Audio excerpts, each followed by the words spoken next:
After studying this module, you shall be able to explore the factors affecting consumption decisions of households, understand the behavior of consumption as explained by the Keynesian theory, understand the behavior of consumption as explained by the life cycle hypothesis, understand the behavior of consumption as explained by permanent income theory, be familiar with consumption under conditions of liquidity constraints and myopia.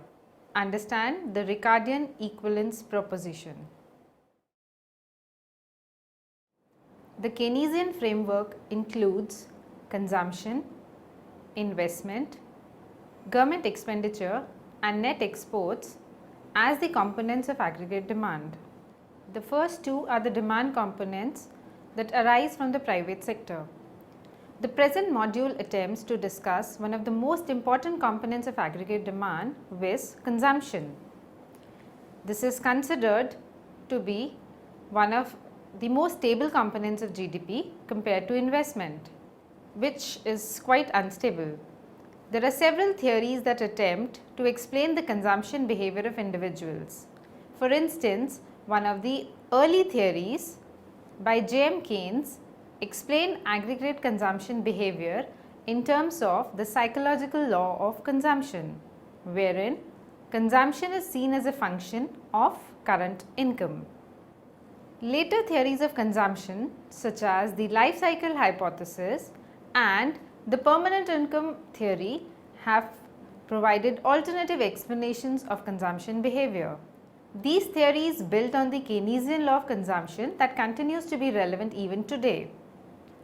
These theories suggest that consumption expenditure is more likely to depend on an individual's lifetime income rather than a short-term, temporary or transitory changes in income. Both these theories identify similar points and are often used together because of their similarities. This module discusses the theories of consumption patterns of the individuals. First, we will discuss what consumption is. Consumption expenditure includes consumer spending on durable products such as automobiles, computers, etc., as well as non-durable consumption goods like food and beverages, clothing, etc., as well as services including health, transport and education, both on domestic as well as foreign produce. Now, we will discuss the factors that affect consumption. Consumption decisions depend on a number of factors such as current income. The relationship between consumption and current income is captured by the Keynesian absolute income hypothesis. Keynes suggested a positive relation between consumption and current income. As income rises, so does consumption. This is a movement along the consumption curve that depicts the relation between consumption and income. Change in the factors other than the income mentioned above result in a shift of the consumption curve. Household wealth. Wealth of a household comprises property, cars, savings, bonds, cash as well as human wealth. The higher the accumulated wealth, higher would be the likely consumption expenditure. Example, a fall in stock prices results in a decline in wealth and hence may induce a fall in consumption. This results in a downward shift of the consumption curve. Price levels. An increase in price levels reduces the real income as well as the wealth of the households. As a result, the consumers are likely to reduce their spending. Rate of interest. A change in the rate of interest sets in operation two effects. substitution effect and the income effect. Substitution effect works to reduce consumption and hence raise savings in case of a rise in interest rate. A higher rate of interest results in less spending on items purchased on credit, such as automobiles or consumer durables such as washing machines, refrigerators, etc.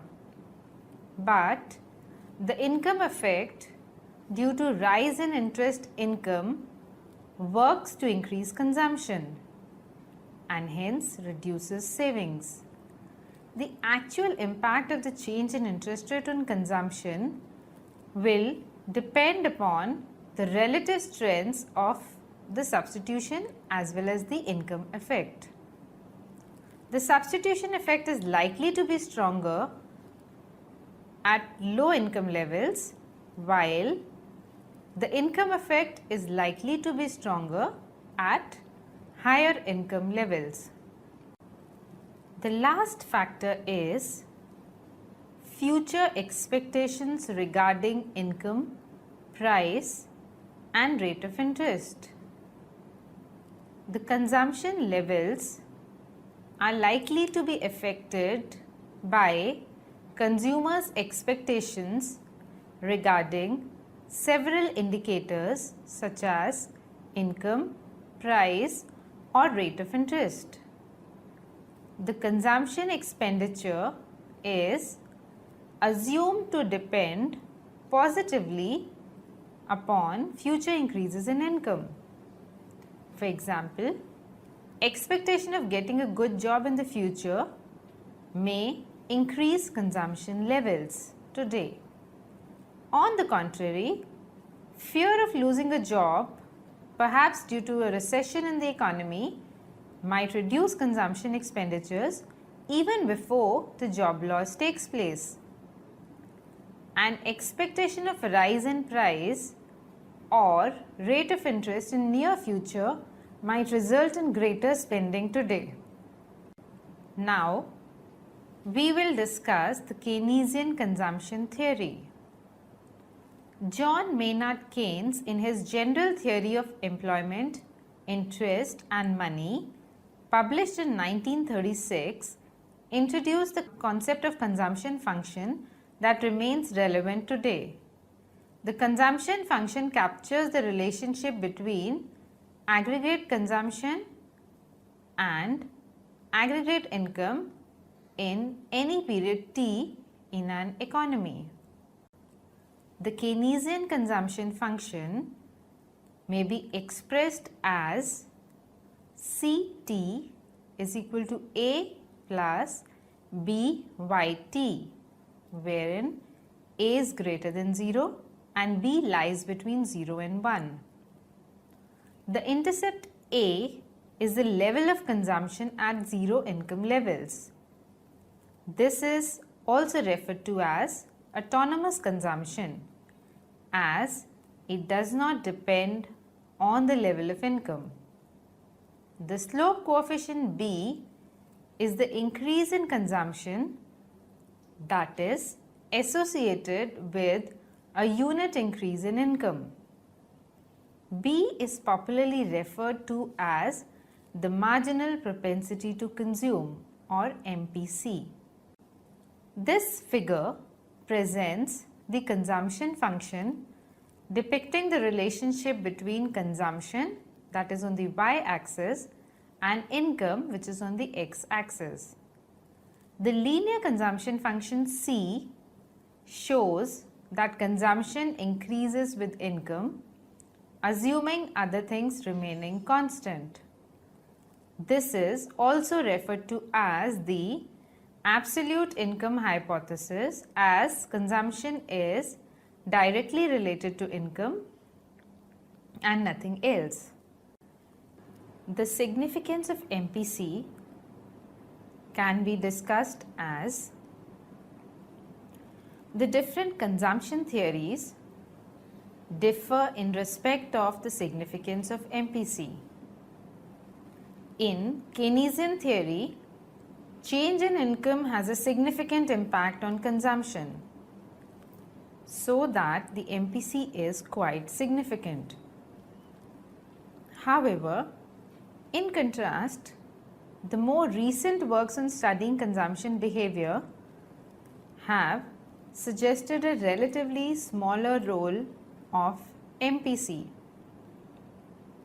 These theories may also be considered more advanced on the grounds that they distinguish between the MPC that arises out of a short-term rise in income, such as due to working overtime or a festival bonus. A permanent increase in income, example, a permanent increase in salary due to promotion, and an increase in wealth.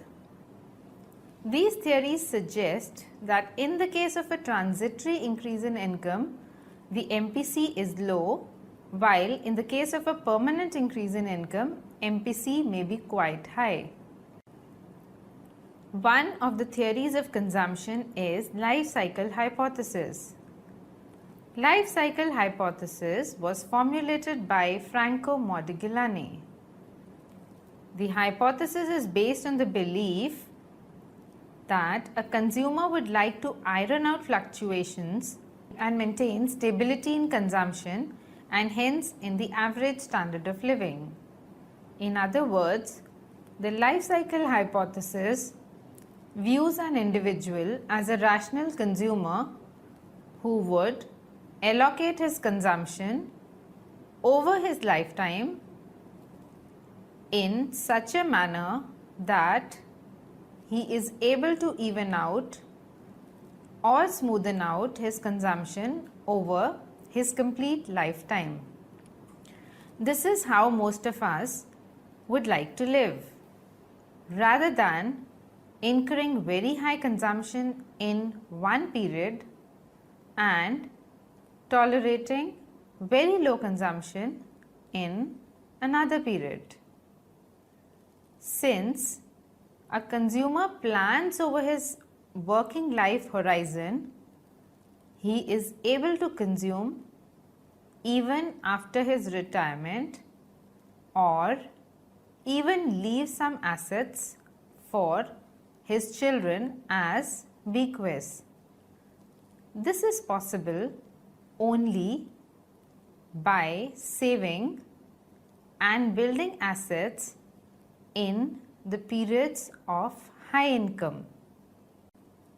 According to the life cycle hypothesis, people in young age group are more in debt, that is, taken mainly to complete their education or to build their homes. Over time, they are able to save more and build assets. In the old age, they dis-save so that by the end of their lifetimes, they have little assets left unless they want to leave a huge bequest. For example, suppose a professor starts working at age 25. Assume his age of retirement is 65. Further, the life expectancy calculations make us believe that he is likely to live until the age 85. Now, if he earns an annual income of rupees 12 lakhs, his total income over his entire lifetime will be 40 multiplied by 12 lakh. His total working period is calculated as age of retirement less the age at which he starts working, that is 65 minus 25, which will be 40 years. The total number of years or total period the professor lives, which is working plus non-working retirement years, would be 60. To smoothen his consumption, the professor would require to spend his total consumption expenditure equally across these 60 years. To get that, we divide his total lifetime income with 60 and we get 7 lakhs. The professor would like to make a stable consumption expenditure of 7 lakh each year. For doing so, he must save the remaining amount 5 lakh every year till he reaches 65. To generalize, the life cycle hypothesis suggests consumption each year would be consumption C is equal to the working period divided by the total period, which is multiplied by the annual income. In the expression above, WP by TP can be seen as the marginal propensity to consume. This can be graphically examined. The figure presents this hypothesis. Consumption is assumed to be a constant throughout the lifetime, say C. The professor is able to save during the working period of his life, that is, till the age 65, which is denoted by WP in the figure. Till this time period, he saves and builds his assets, which is shown by the assets curve, which is maximum at the age 65. This is required to sustain his consumption during the non-working period. After this, the individual will have to sell off his assets to maintain his consumption of C till he lives, that is, till age 85. During the period TL minus WP, he begins selling his assets in such a way that nearing the end of his life, the assets almost reach zero. In this example, the professor does not leave a bequest for his children. This can again be seen by the downward slope of the assets curve after the age 65.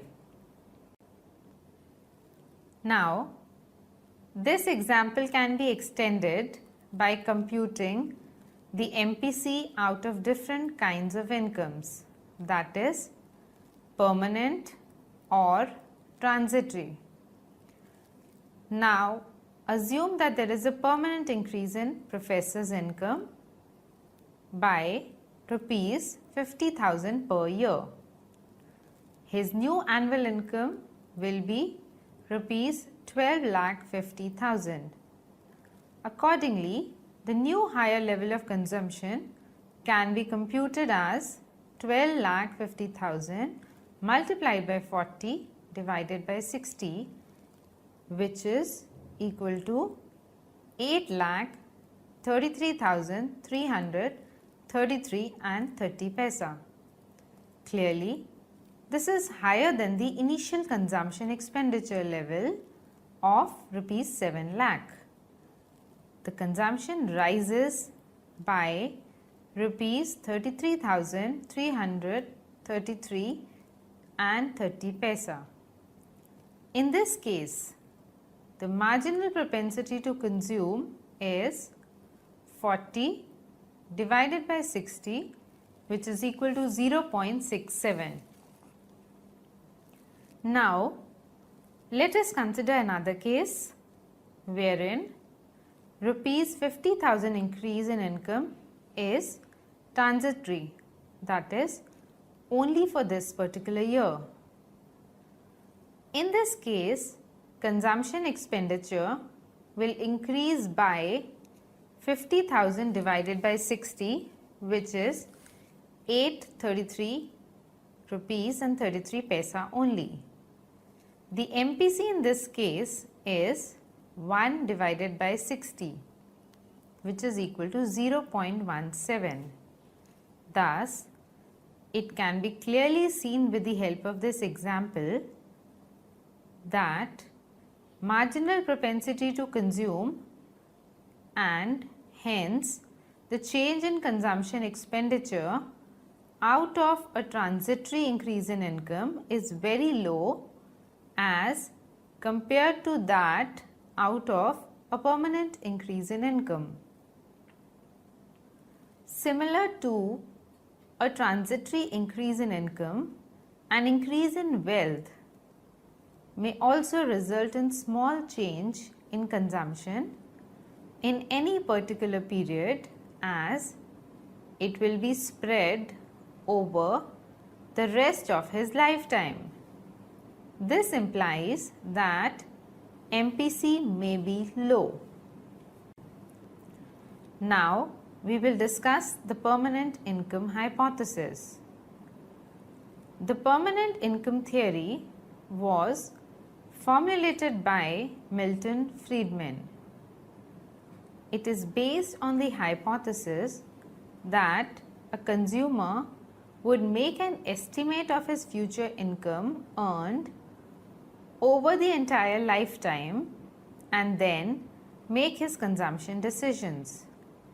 He would prefer to smoothen his consumption rather than living in luxury in one period and living in poverty in the other. In this sense, the underlying idea behind this theory is quite similar to that of the life cycle hypothesis.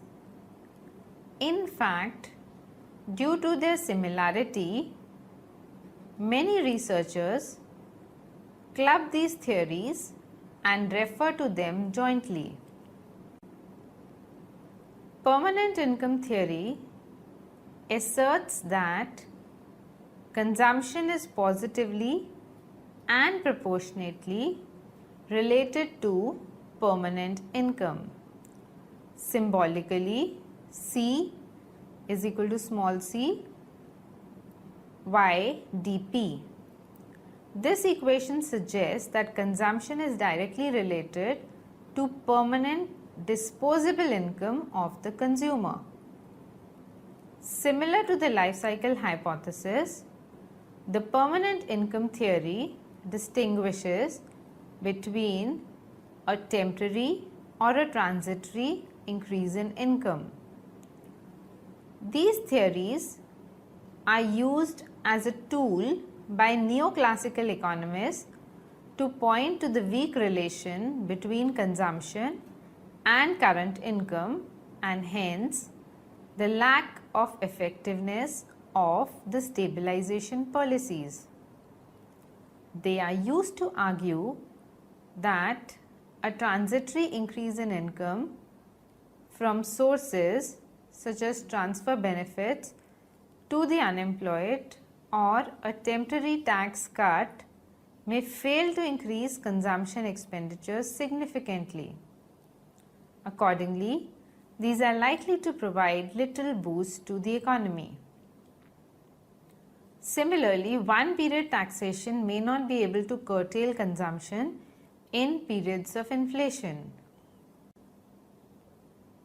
The life cycle hypothesis and the permanent income theory may not appropriately explain consumption behavior due to two reasons: borrowing constraints and the myopic nature of the consumers.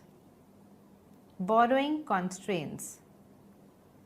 The permanent income theory asserts that a consumption decision is based on the long-term permanent income of the consumer.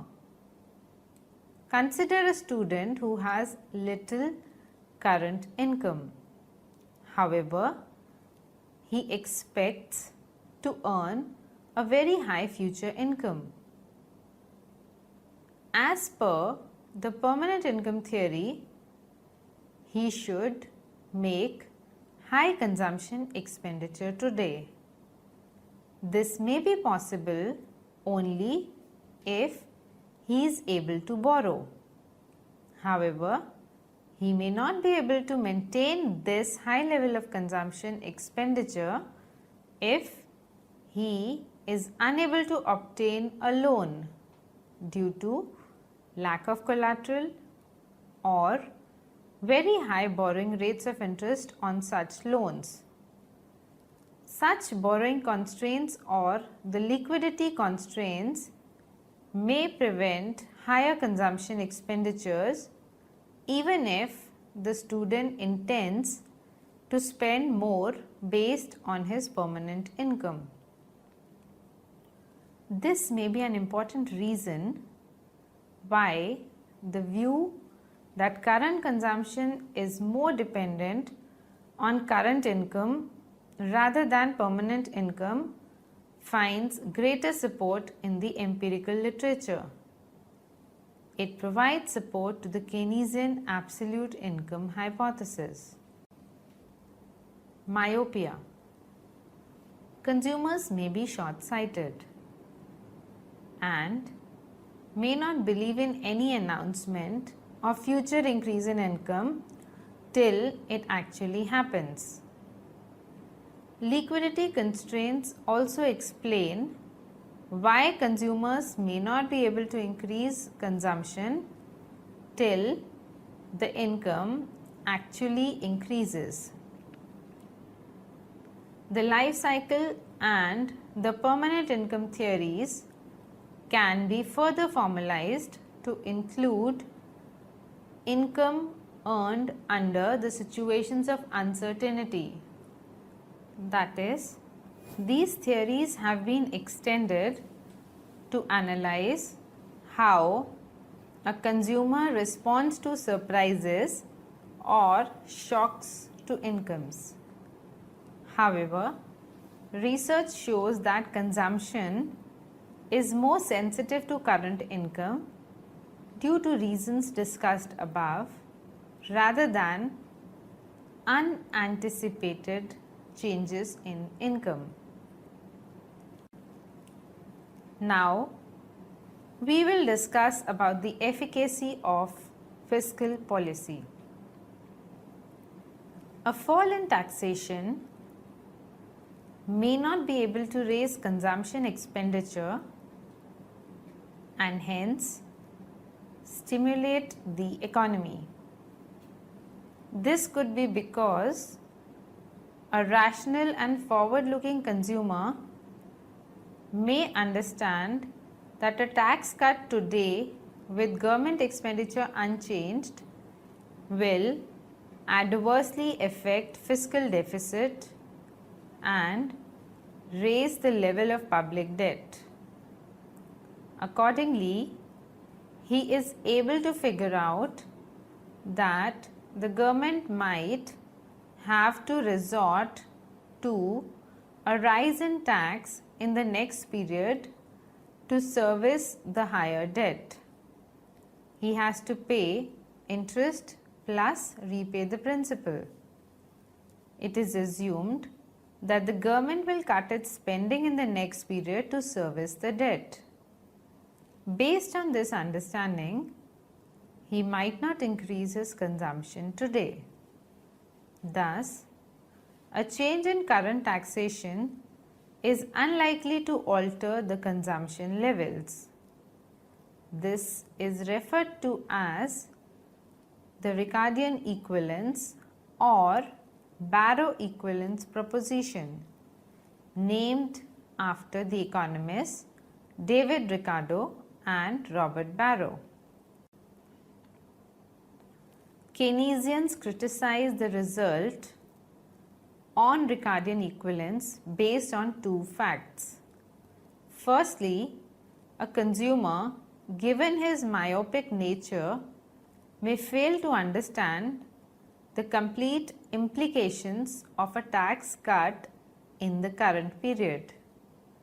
Secondly, as discussed earlier, due to borrowing constraints or the liquidity constraints, current income might better explain current consumption rather than the permanent lifetime income. Accordingly, equivalence may fail to hold. Liquidity constrained persons may choose to raise their spending when their disposable income goes up following a tax cut. In developing countries like India, the borrowing constraints are often quite high due to lack of proper financial markets, thereby making these modern theories less relevant in such contexts. Empirically too, the Keynesian theory of consumption has found greater support. Household final consumption expenditure is the total market value of all goods and services purchased by households for consumption purposes during a given period. Consumption accounts for a sizable proportion of GDP in most countries. Current income, rate of interest, expectations about the future price levels, and wealth are some of the important determinants of households' consumption decision. Keynes' consumption function shows a relationship between current consumption and current income in an economy. The life cycle hypothesis views an individual as a rational consumer who would allocate his consumption over his lifetime in such a manner that he is able to even out or smoothen out his consumption over his complete lifetime. The marginal propensity to consume out of a transitory increase in income is low as compared to that of a permanent increase in income. Similar to an increase in transitory income, an increase in wealth will be distributed as higher consumption over the entire lifetime, and the boost in consumption in any particular period may be low, implying a low MPC. The permanent income theory asserts that a consumer would make an estimate of his future income earned over his entire lifetime and then make his consumption decisions. The life cycle hypothesis and permanent income theory may not appropriately explain consumption behavior due to borrowing constraints and myopic nature of the consumers. Borrowing constraints or liquidity constraints imply that higher consumption expenditures may not happen even if a consumer intends to spend more based on his permanent income. A change in current taxation is unlikely to alter consumption levels if rational agents believe that tax levels are going to change in the future. This is known as the Ricardian equivalence or Barrow equivalence proposition.